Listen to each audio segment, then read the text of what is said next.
Assalamualaikum warahmatullahi wabarakatuh. Hai guys, perkenalkan nama saya Rentina Barita. Nama saya Sinkan Puranika. Nama saya Esma Fianti. Kami dari Fakultas Hukum Universitas Bangka Belitung.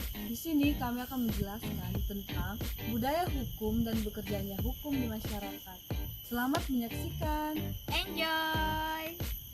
Oke guys, jadi di sini saya akan menjelaskan tentang konsep budaya hukum. Nah, budaya sendiri merupakan simbol seseorang untuk membentuk norma-norma, aturan-aturan yang kemudian mewujudkan material. Material sendiri seperti rumah dan corak bercocok tanam. Kemudian ada pula imaterial yang berupa adat istiadat, religi, budaya, dan agama.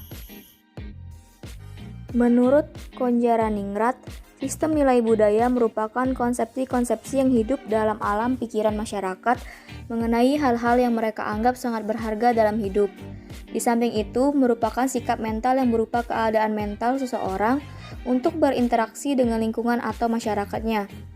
Beliau menyebut masalah pokok dalam kehidupan manusia yang berkaitan dengan sistem budaya, yaitu bagi manusia menghadapi hidupnya, karyanya, waktu alam sekitar, dan menghadapi manusia lainnya.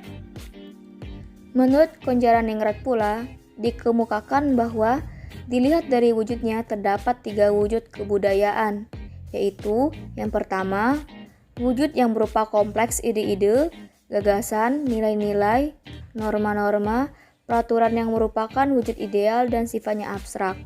Kedua, wujud yang berupa kompleks aktivitas kelakuan berpola dari manusia dalam masyarakat. Ketiga, wujud yang berupa benda-benda hasil karya manusia yang sangat konkret sifatnya.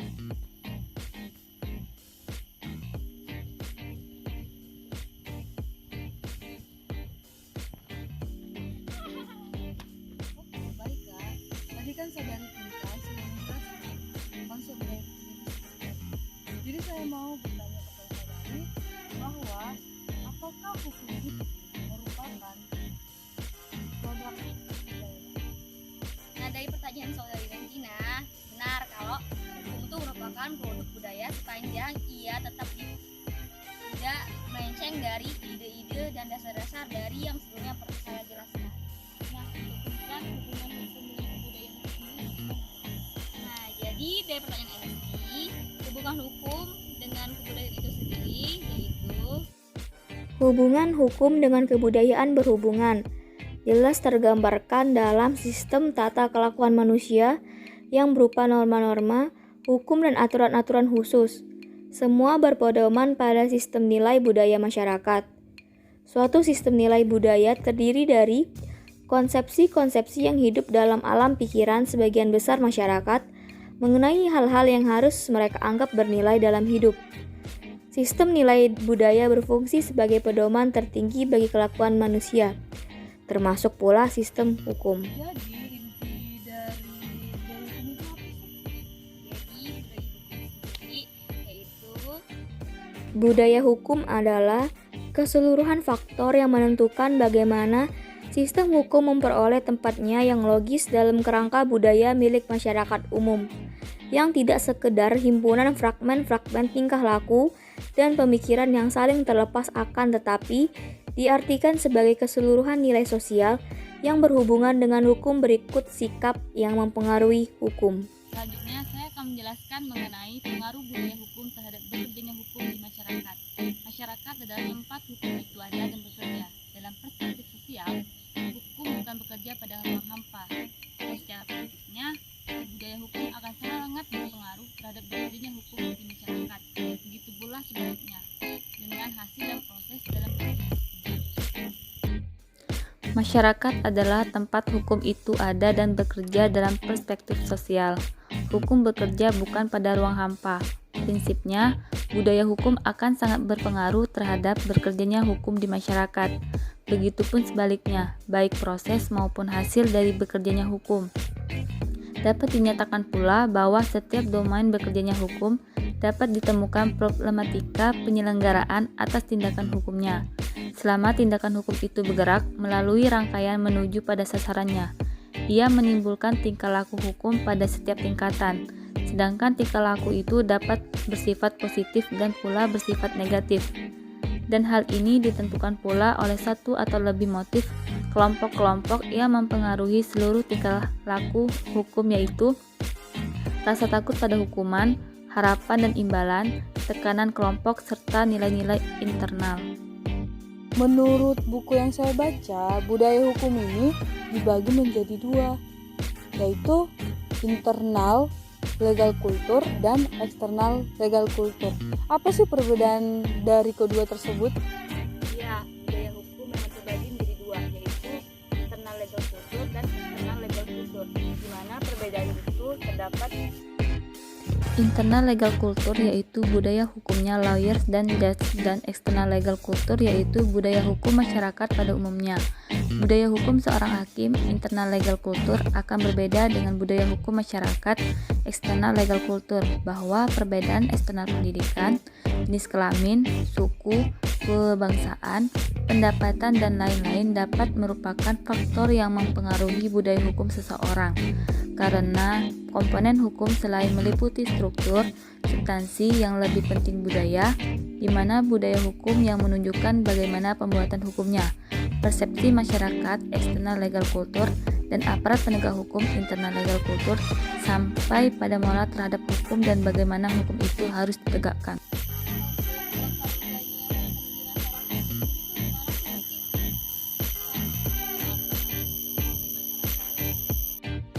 Hukum sangat berpengaruh dalam masyarakat, di mana menurut Chambliss Sekman menjelaskan bahwa ada pengaruh faktor-faktor atau kekuatan-kekuatan sosial mulai dari tahap pembuatan hukum yang akan terus berusaha untuk masuk dan mempengaruhi setiap proses legislasi secara efektif dan efisien. Penerapan atau penegakannya sampai pada peran yang diharapkan sangat bergantung pada kekuatan-kekuatan sosial yang melingkupinya. Bekerjanya hukum dalam masyarakat melibatkan beberapa unsur atau aspek yang sangat memiliki terkaitan sebagai suatu sistem. Aspek tersebut antara lain yaitu budaya hukum serta unsur-unsur umpan balik dari proses bekerjanya hukum yang sedang berjalan. Oke, selanjutnya yang terakhir ya, saya akan menjelaskan kesadaran hukum dan kepatuhan hukum itu. Jadi sering disebutkan bahwa hukum haruslah sesuai dengan kesadaran hukum masyarakat. Artinya, hukum tersebut haruslah mengikuti kehendak dari masyarakat tersebut. Jadi hukum ini, hukum yang mengikuti masyarakat tersebut. Di samping itu, hukum yang baik adalah hukum yang sesuai dengan perasaan hukum manusia atau perorangan. Maksudnya, sebenarnya sama. Hanya jika kesadaran hukum dikaitkan dengan masyarakat, sementara perasaan hukum dikaitkan dengan manusia perorangan, sehingga dapatlah disebutkan bahwa kesadaran hukum sebenarnya tidak lain merupakan generalisasi dari perasaan hukum. Dalam hal ini, perasaan hukum merupakan lapis pertama dan kesadaran hukum merupakan lapis kedua. Selain itu, masih ada lapis ketiga, yaitu jiwa bangsa, dan lapis keempat berupa budaya hukum.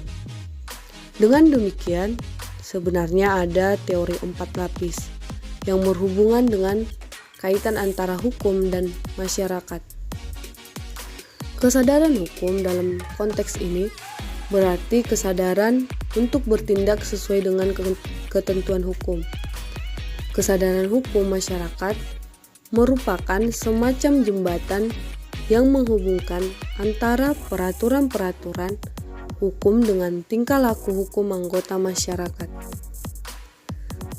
Sunaryati Hartono membedakan pengertian kesadaran hukum dengan perasaan hukum. Betapapun kesadaran hukum itu berakar dalam masyarakat, ia merupakan abstraksi yang lebih rasional daripada perasaan hukum yang hidup dalam masyarakat. Dengan kata lain, kesadaran hukum merupakan suatu pengertian yang menjadi hasil ciptaan para sarjana hukum. Kesadaran hukum sebenarnya diartikan sebagai suatu penilaian terhadap hukum yang ada atau hukum yang diharapkan, setiap warga masyarakat sebenarnya mempunyai kesadaran hukum. Oleh karena tidak ada warga masyarakat yang tidak ingin hidup dalam keadaan teratur. Masalahnya adalah sampai seberapa jauh tingkat kesadaran hukum yang ada pada diri warga tersebut. Ada yang hanya mengetahui mengenai peraturan saja, ada yang mengetahui isi peraturan, ada yang mempunyai sikap hukum tertentu, dan ada pula yang berperilaku sesuai dengan hukum.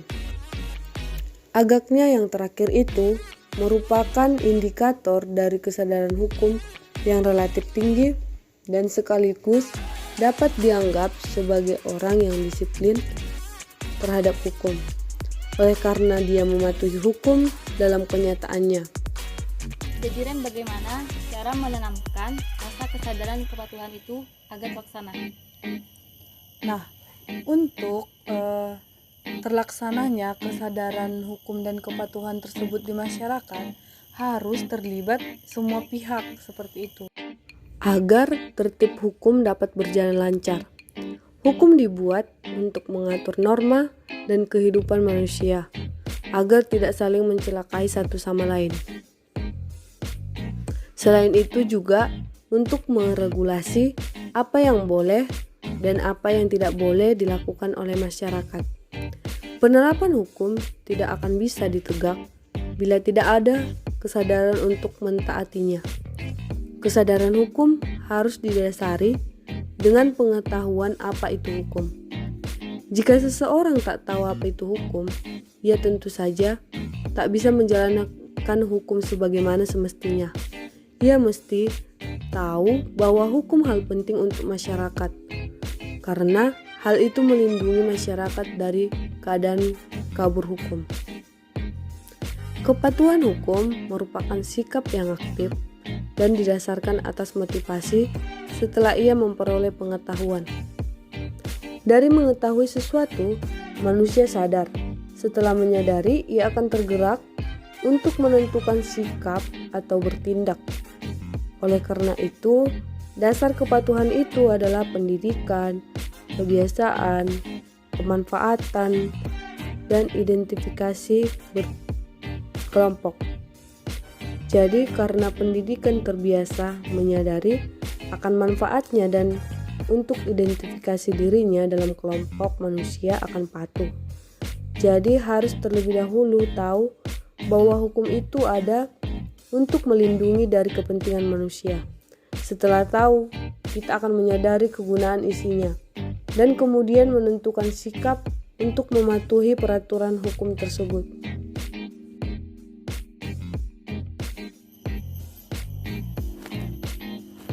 Oke guys, sekarang kita udah di penghujung. Terima kasih sudah menonton video kami. Jangan lupa Like and comment, share and subscribe. mohon maaf untuk kesalahan kata dan omongan kami.